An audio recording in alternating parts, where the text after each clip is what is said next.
एक बार एक रईस राजा था जिसकी 4 रानियां थी। वो अपनी चौथी रानी को सबसे ज़्यादा प्यार करता था। उसे महंगे कपड़े से लादे रहता था और बेहतरीन खाना खिलाता था। वो उसे केवल सबके सबसे अच्छा देता था। वो अपनी तीसरी पत्नी से भी बहुत प्यार करता था और उसका आसपास के राज्यों में बखान भी करता था, मगर उसे डर था कि वो एक दिन उसे किसी और के लिए छोड़ देगी। वो अपनी दूसरी पत्नी से भी प्यार करता था। वो अब उसकी हमराज भी थी और उसके साथ हमेशा सहानुभूति, इज्जत और धैर्य से ही रहती थी। जब भी राजा को कोई परेशानी होती थी तो वो उसे बताता था ताकि वो राजा को उसी परेशानी का हल बता सके।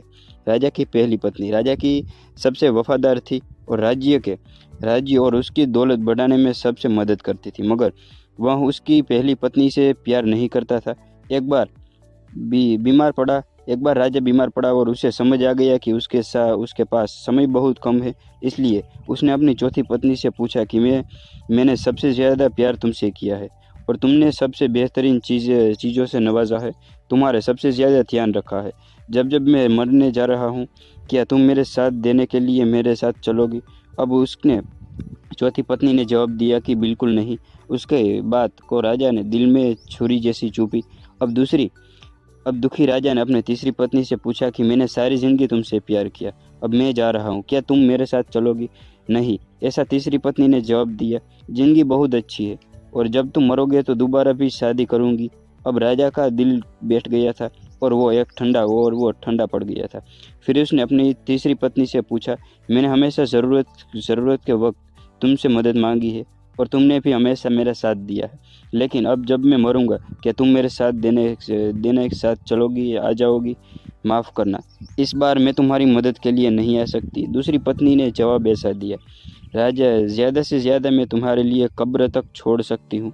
उसका जवाब बिजली की तरह राजा को लगा और वो बेहद दुखी हो गया। तभी एक आवाज़ आई, मैं आपका साथ चलूंगी और जहाँ आप जाएंगे वहाँ आपके साथ चलूंगी।